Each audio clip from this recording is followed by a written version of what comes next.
గత 2 రోజులుగా మంత్రి కొండా సురేఖ హీరో నాగార్జున ఫ్యామిలీపై చేసిన విమర్శలు రెండు తెలుగు రాష్ట్రాలు టాలీవుడ్ లో పెద్ద దుమారం రేపుతున్న సంగతి తెలిసిందే. ఈ ఘటనతో సినీ పరిశ్రమ అంతా కలిసి వచ్చి ముక్త కంఠంతో మంత్రి వ్యాఖ్యలను ఖండించగా నాగార్జున కోర్టు మెట్లు సైతం ఎక్కారు. ఈ ఇష్యూపై అఖిల్ మరోసారి రెస్పాండ్ అయ్యారు. మంత్రిపై నిప్పులు జరుగుతూ సోషల్ మీడియాలో పోస్టు పెట్టారు. ఆ పోస్టులో ఏముందంటే, కొండా సురేఖ చేసిన నిరాధారమైన హాస్యాస్పదమైన ప్రకటనలు అసభ్యకరంగా జగుప్సాకరంగా ఉన్నాయి.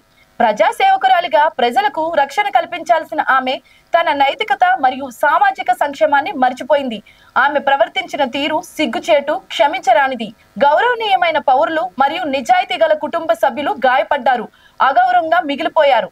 ఆమె స్వార్థపూరితంగా గెలవడానికి ప్రయత్నిస్తున్న రాజకీయ యుద్ధంలో తనకంటే చాలా ఉన్నతమైన విలువలు మరియు సామాజిక అవగాహన ఉన్న అమాయక వ్యక్తులపై సిగ్గు లేకుండా దాడి చేసే బలి పశువులను చేసింది. కుటుంబ సభ్యుడిగా, సినీ వర్గాల్లో సభ్యుడిగా నేను మౌనంగా ఉండను. ఈ సిగ్గుమాలిన వ్యక్తికి తగిన శాస్తి జరగాలి. ఆమె తప్పు క్షమించబడదు. మన సమాజంలో ఆమె లాంటి వాళ్లకు స్థానం లేదు అంటూ అఖిల్ అక్కినేని తీవ్ర స్థాయిలో ఫైర్ అయ్యారు. ఇప్పుడు ఈ పోస్ట్ సోషల్ మీడియాలో హల్చల్ చేస్తుంది.